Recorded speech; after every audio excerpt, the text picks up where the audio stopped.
Hello everyone. Day 937, walking 5 miles per day every single day at age 67 and a half. I had so much fun with yesterday's video that I want to maybe start doing a little more humor, but not today. Today is a solemn day. Now, let me preface all this. I got wore out on TikTok the other day when I wrote, "I'm Charlie Kirk." And I got everything from he didn't believe in the Civil Rights Act. He's separating children from their families. He's a gun-toting, blah, blah, blah. I responded to the one about the Civil Rights Act because, quite frankly, I have never heard that. And in 15 minutes, I was to totally debunk whoever the commenter was and never heard anything again. That's mostly what happens online, is that, again, people have all this power behind a keyboard, but when somebody jumps back at them with some facts, they usually just slither away.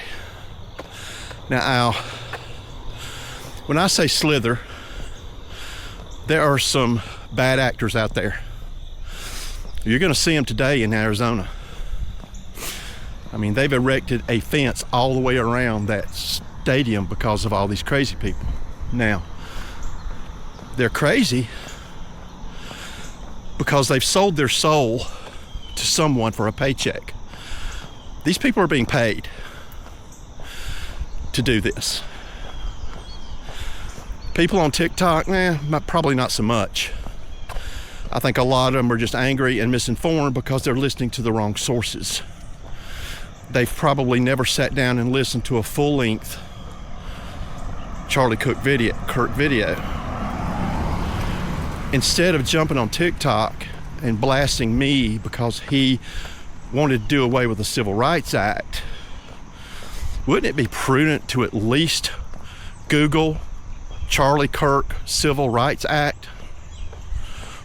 I did it on YouTube, same thing.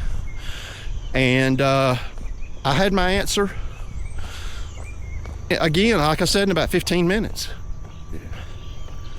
It's called disparate impact theory. It's a legal theory about unintended consequences of law. Here's an example. The Sheetz convenience store chain in 2024 was being sued because a man was declined a job. He happened to be a black man. He was declined a job because of a background check. How many of y'all have ever had background checks? Well, he had some slick lawyers who used the Civil Rights Act to say that there's a disproportional number of women who are black, who have negative background checks. And they won. The Supreme Court agreed with it.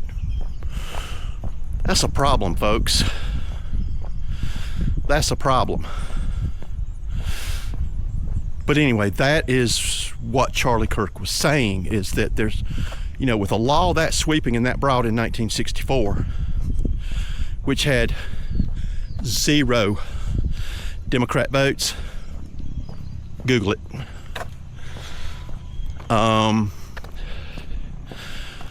It has unintended consequences. And those unintended consequences are being leveraged by sharp lawyers to make money. It's the world we live in. Enough of that.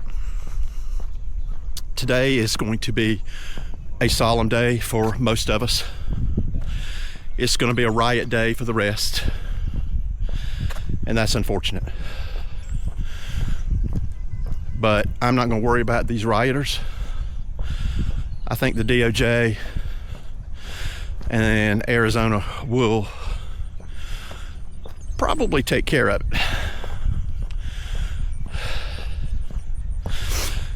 So what I want to do today is reflect on a young man, probably tell you a few things that you probably did not even know about the man. Did you know that in,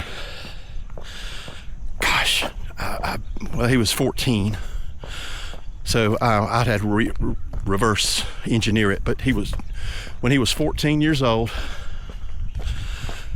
Charlie Kirk went to the RNC when Mitt Romney was running for president. It's probably 2008.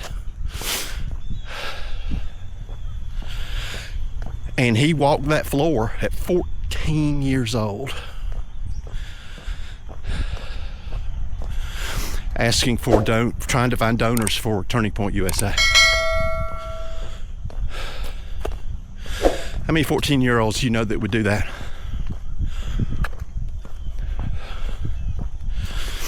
The man could have been a theologian.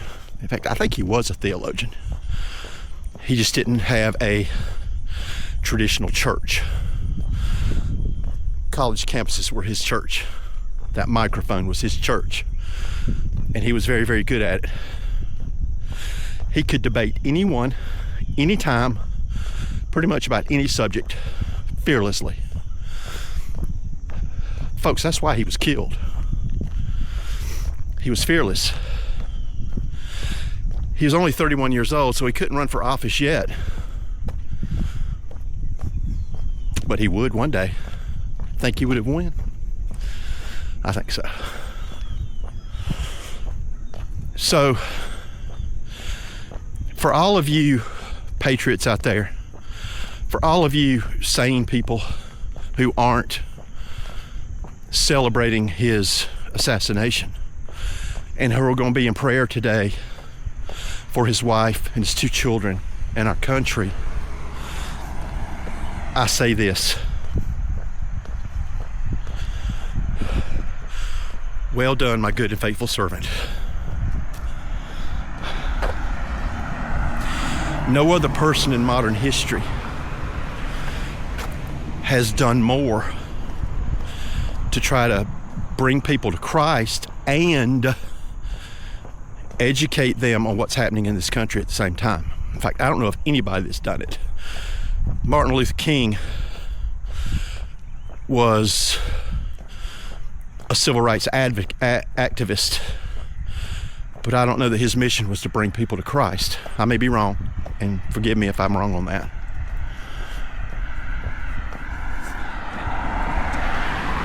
But Charlie Kirk,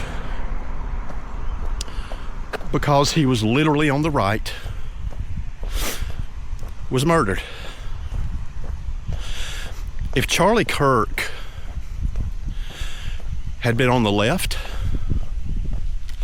let's just say that every action he took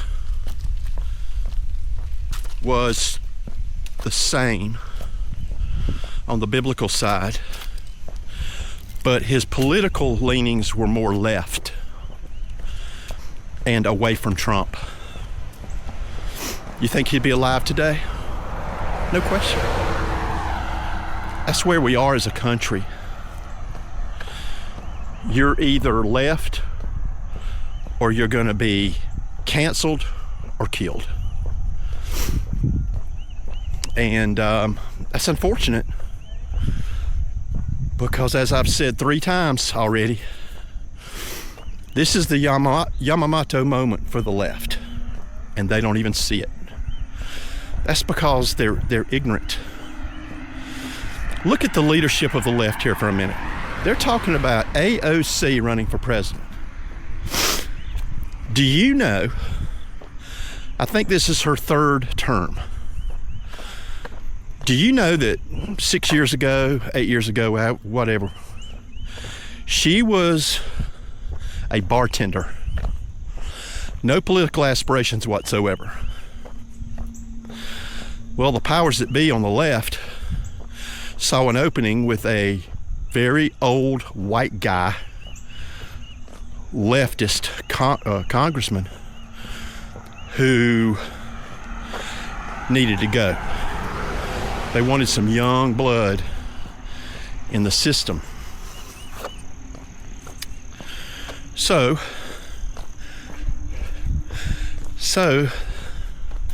they ran a casting call for people that they could put in to run against this guy, because this guy thought he was invincible. He didn't pay any attention to him. They infused it with a lot of George Soros money, and now look what we've got. The woman is a blithering idiot. I don't even know how she was able to mix drinks. And they're saying that she's going to be the leading candidate in 2028. I hope so. I would love to see a debate between her and J.D. Vance. Wouldn't you? Folks, this is who the left is. They don't have a bench. They don't have anybody, including Barack Obama, who has any sense whatsoever. All they are is filled with rage. Obama, because of his father's views on colonialism. Ooh, evil colonialism, evil capitalism. Ooh. Yet look where Obama lives right now. He lives in the most expensive zip code in the country. Yet he hates capitalism and colonialism. I could go on and on and on. Ilhan Omar, not an American citizen, Somali. All she does is rip on this country. Yet she's got a net worth of $34 million. She's been in Congress 6 years. Show me anywhere where you can work for 6 years and accumulate from 0 to 34 million legally.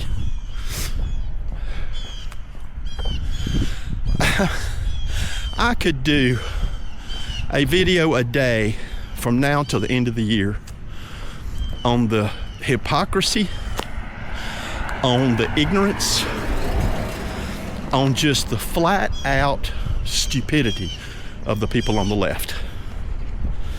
Yet 50% of the country's gonna vote for them because they've got that D behind their name, or bad orange man. And where does all the bad orange man stuff come from? Prior to 2015, Trump and Melania coming down that escalator, Trump was the darling of the world. Oprah, all the Democrats in Congress, everybody wanted his ear because of his money.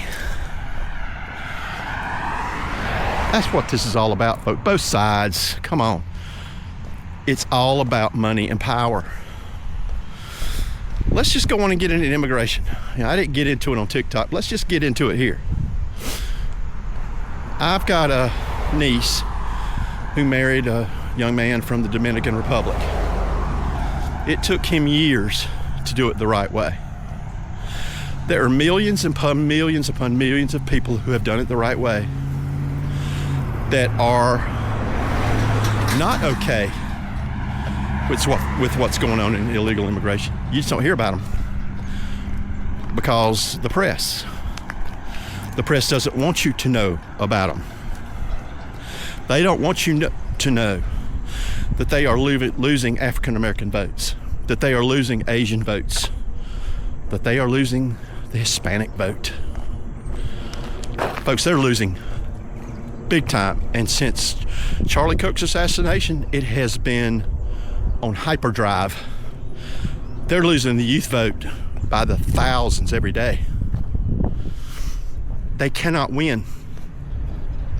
They cannot win an honest election. So what do? They open the borders. The 4 years that Trump wasn't president, they just opened the borders wide open and let in guesstimates anywhere to 20 to 30 million people. But they're separating families. The U.S. Code actually states the term illegal immigration. My comeback to people that want to gripe to me about families and all that, what part of illegal do you not understand?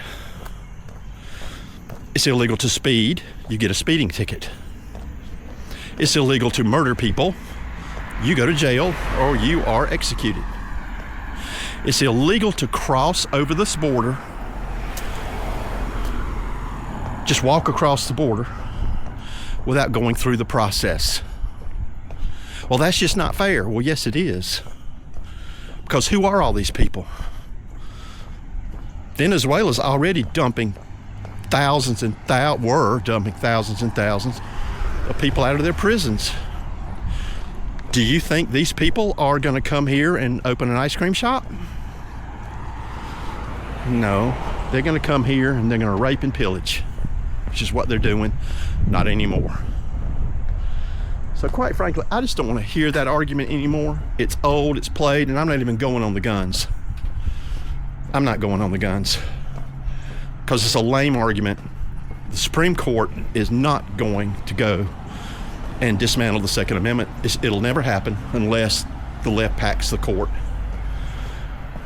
So I didn't mean to get into all of this on a Charlie Kirk Remembrance Day, but that's what Charlie Kirk was doing. He was trying to educate people on what is going on, because when you only get your news from CNN, ABC, CBS, MSNBC, my God, why would anybody watch that? If that's where you're getting your news, that's where the murderers watch television.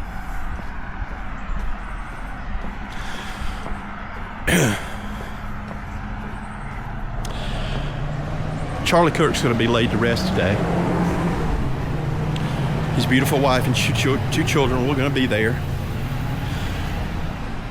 Trump's entire cabinet pretty much is going to be there. This will probably be the most secure building on the planet today. Airspace controlled, everything. Something is still probably going to happen outside. I hope there are no law enforcement or military hurt. Couldn't care less about the protesters. I hope they bear spray every one of them and they were laying on the ground crying.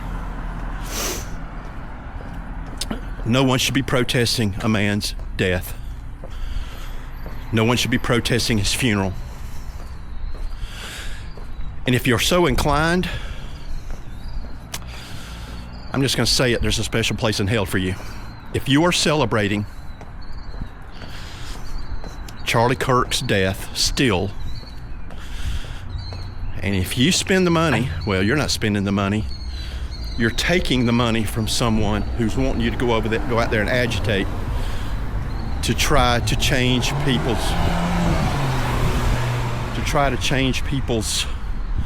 views of Trump, of the next election and the election after that.